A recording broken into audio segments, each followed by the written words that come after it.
Allô, Marc. Ici Mélanie, c'est du joli. Là, je suis dans les coulisses de Tout le monde en parle. Juste avant l'émission où je vais parler en entrevue parce que je vais être interviewée. Je me sens bien préparée. Je connais mon dossier sur le bout de mes deux langues officielles. Et je pratique une relaxation qui bientôt pour tout le monde va être légale à cause qu'on est le premier pays au monde. Puis mon Justine, c'est le plus cool.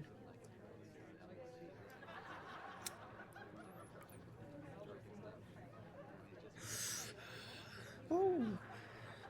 Marc, mon gouvernement du premier pays au monde est très heureuse de ne pas faire payer de taxes aux citoyens et à Netflix.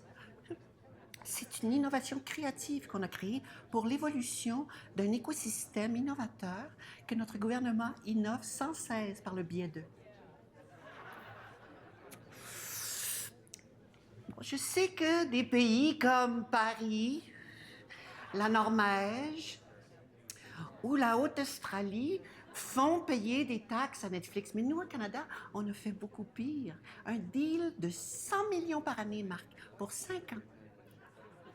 Comme ça, Marc, les créatifs canadiens, ils vont avoir le pouvoir d'aller voir Netflix pour faire des documentaires, par un exemple, sur les licornes canadiennes. Oui, leur existence existe. Et le plus beau, c'est que Netflix, eux, il va avoir des crédits d'impôt pour répandre la connaissance de l'existence des licornes canadiennes. Moi, j'appelle ça un deal win-win. T'imagines, Netflix fait des milliards et des milliards de profits, mais nous, au Canada, on est le premier pays au monde et on ne fera pas payer de taxes à eux, Netflix, la compagnie, et à eux, les citoyens du Canada. Alors, Marc, sur ce discours beau rassembleur et que je dis vraiment tout comme je pense que les choses sont, parce que ma connaissance de mes dossiers est absolue, je te souhaite une bonne émission de ton impôt, taxes et mensonges. Oh, j'adore ton titre. Ça résonne en moi. Madame Jolie, c'est à vous. Faut que j'y aille. OK. Je suis sûre que ça va bien aller. C'est pas Paul Arcand, hein? Un peu confus, lui, hein?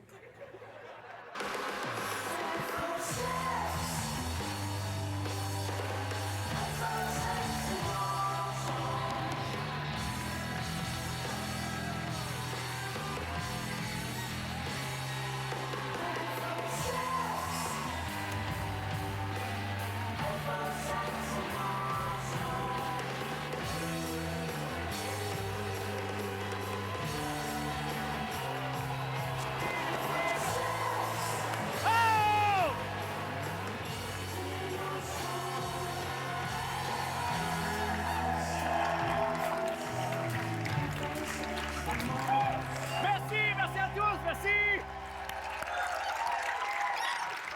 Alors, bonsoir à tous et toutes et bienvenue dans le moelleux et douillet Colisée d'infos, sexe et mensonges, où chaque semaine,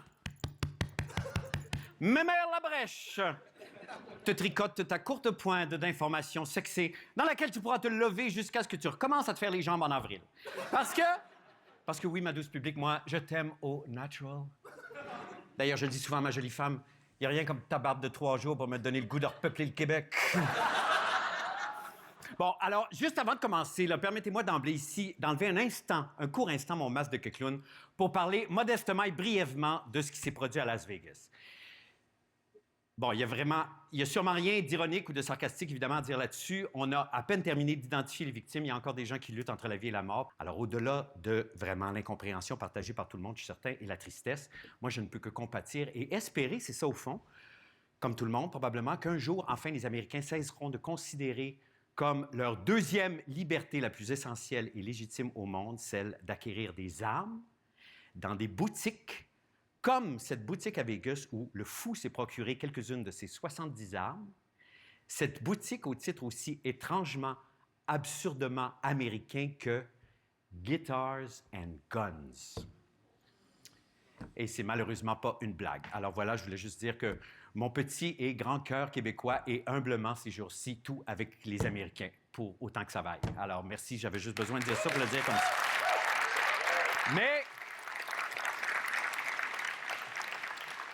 Merci, vous êtes bien bon, mais pour revenir chez nous maintenant, puisqu'il le faut, on apprenait que parmi les grands titres cette semaine, bon, évidemment, en plus du psychodrame Netflix Mélanie Joly, en plus de la victoire de la CAQ dans Louis Hébert, la suspension de Luc Lavoie basse, et aussi le fait qu'on apprenait à Tout le monde en parle que Julie Snyder créa Éric Salvaille à son image, ce qui explique bien des choses.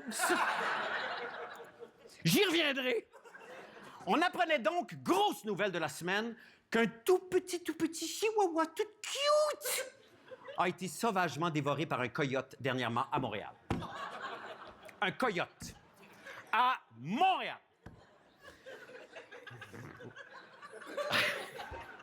Vous pensiez sûrement que Gaétan Barrette était le seul charognard à arpenter le territoire. Ben non, bâtard.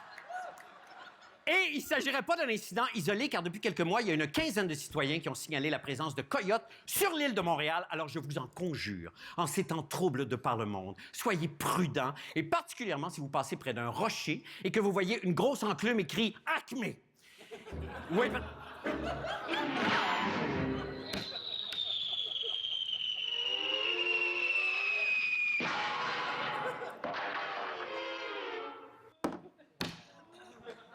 interminable. Non, mais ça... Merci, vous êtes bien bon, mais ça, sans blague, là, ça, c'est un de nos journalistes d'ici à l'émission qui a filmé ça avec son cellulaire, coin Pile et Sainte-Catherine.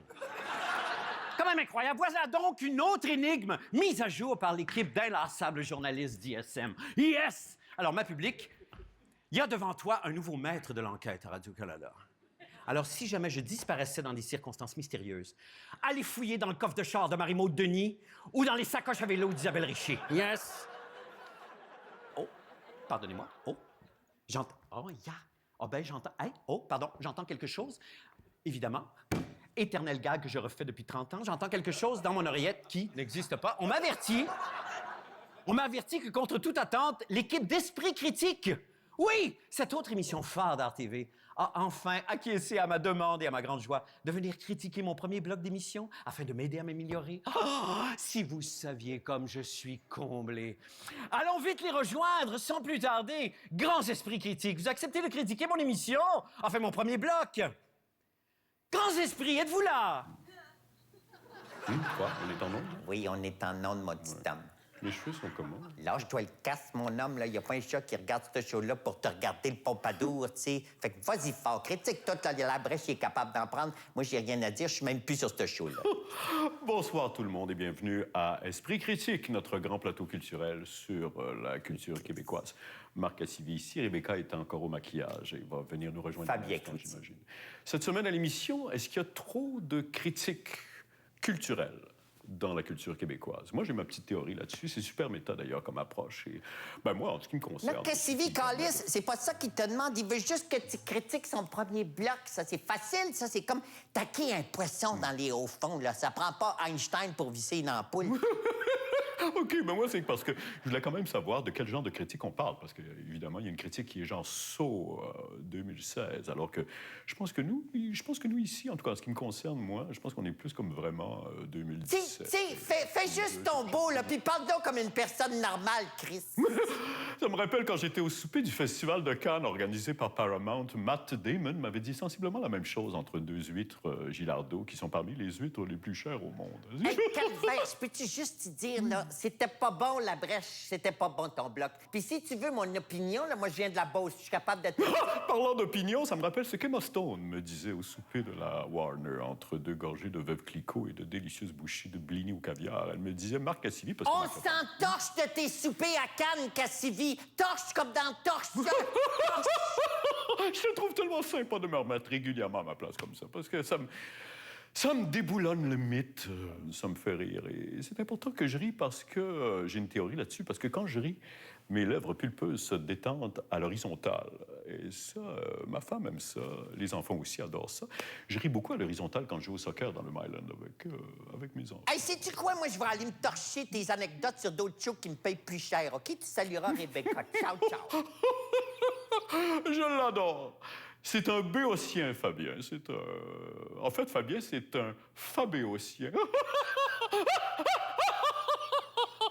Ben là, Je sais pas si ça demeure un grand plateau culturel si je suis seul à dire ce que je veux. Salut, ici Jean-Sébastien Girard, co-animateur professionnel. Hein? Contrairement à Rebecca, moi j'ai très peu d'ego, alors j'aimerais m'offrir pour venir sur ton grand plateau, dire ce que je veux, critiquer tout le monde, hein? Puis faire du beau chant. Hein? Ça va me faire du bien de me rebâtir une crédibilité après votre beau programme. Hein?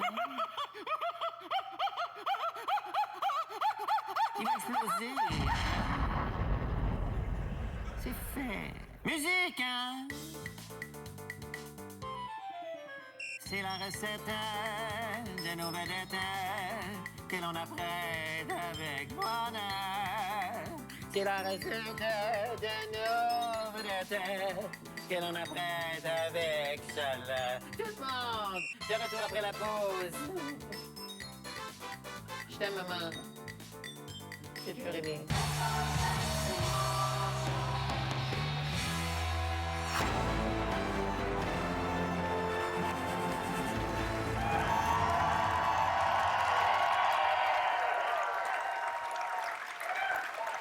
Eh bien non, mesdames et messieurs, vous n'assistez pas à une reprise du Antique Roadshow de PBS. C'est tout simplement le merveilleux Paul Oud, seul témoin oculaire du Big Bang, qui est avec nous. Monsieur Paul, bonsoir. Remarquez que je ne souris pas. Non, l'heure est grave. À l'heure H, un dossier sérieux, grave même. La Corée du Nord. Ben, c'est grave et c'est sérieux. Je pensais qu'il y aurait plus de réactions. Mais... Ben là, on peut pas, on est suspendu à vos lèvres. Ce soir, j'ai fait une enquête, une recherche précise sur qui est donc Kim Jong-un. Oui. Le cher leader, Oui. c'est ainsi qu'on l'appelle, de la Corée du Nord. Allons-y Qui donc Kim par Jong? étapes, vous l'avez vu. On parle. La Corée du Nord, je vous montre le drapeau, 25 millions d'habitants. Le pays est dirigé, Marc, depuis sa création par la dynastie Kim. Oui. Ce sont tous des Kim. Oui. Qui mènent le pays. Le grand-père de Kim Jong-un Oui. est Kim Il-sung. Ah. C'est lui qui a fondé la République démocratique et populaire de Corée, qu'on appelle communément la Corée du Nord. Regardez, sa photo, on la voit partout, partout, partout, partout. Il a une statue énorme, devant laquelle les pauvres Nord-Coréens doivent aller s'incliner comme ça. Alors ça, c'est Kim Il-sung, le grand-père D'accord. de Kim Jong-un. Oui. Mais la grand-mère de Kim Jong-un... Elle existe? Oui. Il s'agit de Kim Yarushevskaya. Oui. Qui est d'origine russe. Oui. Et qui était agent double parce qu'elle a travaillé longtemps Oui. au Québec comme fanfreluche. Oui. Alors, déjà, une étape de franchie, la grand-mère de Kim Jong-un est OK. fanfreluche. Je l'avais pas vu Que venir, ça. votre père Gaétan a bien connu avec de nombreux personnages qui nous ont déridés Oui. dans la boîte à surprise. Oui. Le père de Kim Jong-un est Kim Jong-il, qui a longtemps dirigé la Corée du Nord. D'accord. Vous voyez, ça, c'est le père C'est le de père. Kim Jong-un. Oui, oui, Et il avait eu une relation secrète avec celle qui allait devenir la mère de Kim Jong-un. Elle existe? Oui, Kim Basinger-il. Kim Basinger-il est la mère de Kim Jong-un. En février dernier, le petit homme fusée, Little Rocket Man, comme l'appelle Donald Trump, a fait assassiner son demi-frère Kim Jong-un à l'aéroport de Kuala Lumpur. Ça, c'est vrai. Au grand désespoir de sa demi-sœur, Kim Kardashian-un, une vedette de télé-réalité très populaire à la télévision de Pyongyang et qui fait régulièrement des apparitions au Beach Club de Pyongyang. Oui. La cousine, ça, c'est plus ténébreux. Il y en a combien comme ça de sa famille? Ben, On y en a j'ai beaucoup. travaillé fort quand même toute la Ben oui, semaine. ok, c'est- La cousine de Kim Jong-un, Kim Lizotte-un, est l'auteur d'un populaire téléroman Oui. qui passe également à la télévision nord-coréenne, Les Simon. On en sait très peu sur la femme de Kim Jong-un qui s'appelle Ri Sol-ju. Mais la rumeur veut que la maîtresse actuelle de Kim Jong-un, avec qui on pourrait négocier, peut-être pour essayer de calmer la tension, serait une jeune et talentueuse animatrice multidisciplinaire, Kim Roskun, avec qui il aurait eu un enfant Oui. illégitime Ouais. qu'il a baptisé Little Kim. Une rappeuse de la zone démilitarisée.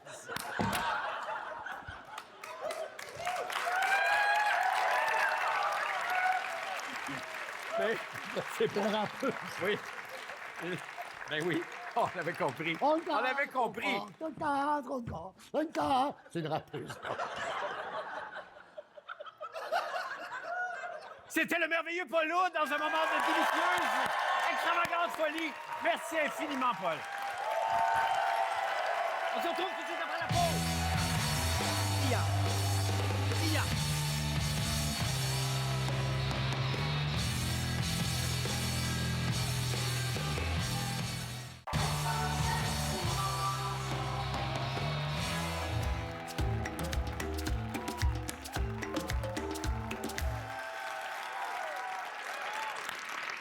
Bonsoir Marc. Bonsoir Marc. Bonsoir. Ça me fait très plaisir de revenir ici pour une deuxième fois pour parler, ouvrir les portes des célébrités québécois. Ben, c'est très bien. Et je veux juste vous rassurer tout de suite d'emblée, là, on vous a absolument pas reconnu et vous allez rester anonyme jusqu'à la fin de la chronique. Écoutez, on se cachera pas les choses. Hein? Je vais arrêter le mensonge tout de suite.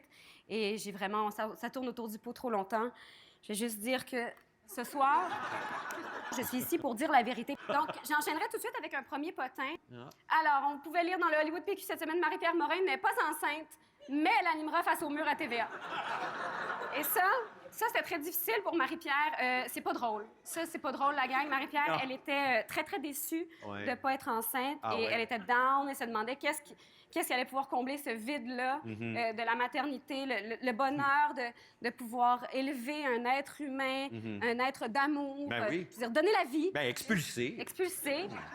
Là, ça allait pas du tout. Puis à un moment donné, elle a eu un flash, puis elle s'est dit, mais écrire, ça m'a animé un quiz à TVA.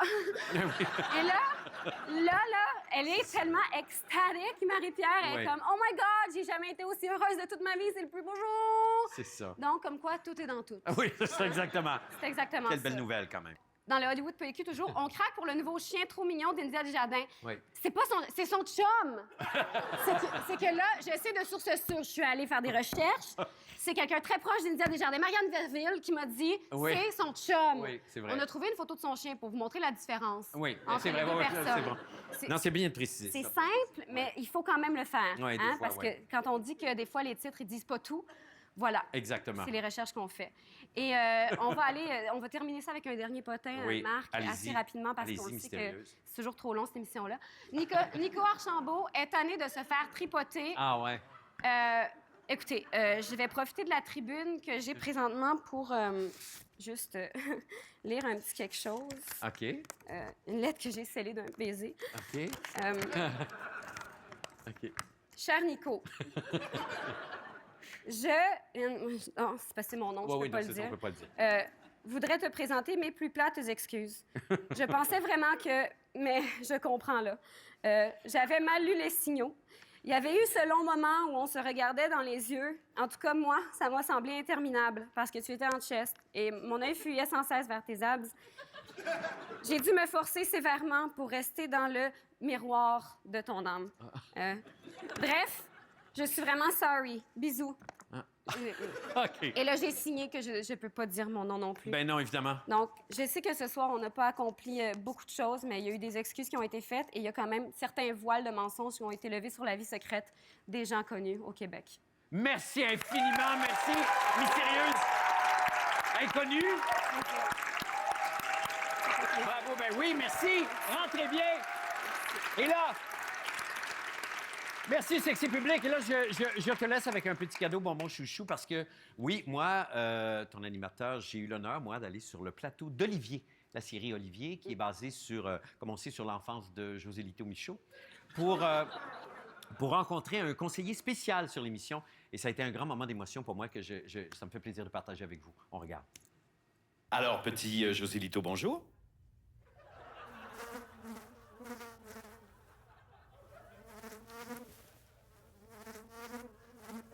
Ça va? Oui! Alors, petit José Lito, parlez-nous un peu de votre rôle ici sur le plateau. Moi, j'aide le petit garçon qui est pas moi, mais qui est moi, à travailler ses réactions, comme quand on se fait dire « Tabarnak, va t'arracher la tête, mon Christ de petit flambeau! » Moi, je fais ça. Puis si on se fait dire « Hey, viens ici, mon grand, tout va bien aller. » Mais moi, je fais ça. On passe beaucoup de temps à travailler les réactions de face ensemble. Moi, j'aime ça faire des faces, j'aime ça. Petit Joselito, la série Olivier est basée sur le livre Dans mes yeux à moi que le grand Joselito, en fait, vous plus tard, a écrit et qui est basé sur ses souvenirs d'enfance, donc de vous maintenant.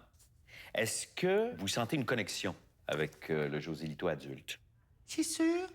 Oui. Si vous le voyez aujourd'hui, qu'est-ce que vous lui diriez? J'y demanderais si on est heureux, puis si on a encore peur des vaches. Eh bien, on l'a avec nous! Petit Joselito, laisse-moi te dire deux choses. Oui, on est heureux aujourd'hui, puis on a encore peur des vaches, puis des petites chanteuses gaspésiennes rousses. Mais sinon, tout va vraiment très bien. Wow! Grand Joselito, comment on se sent? C'est fantastique. Merci de nous faire vivre ce moment-là. C'est magnifique. Comme si on était connectés. Exactement. Petit Joselito. Il me regarde avec une drôle de face. Oui, il fait ça tout le temps. Mais tu vas voir, un jour toi aussi, tu vas le faire.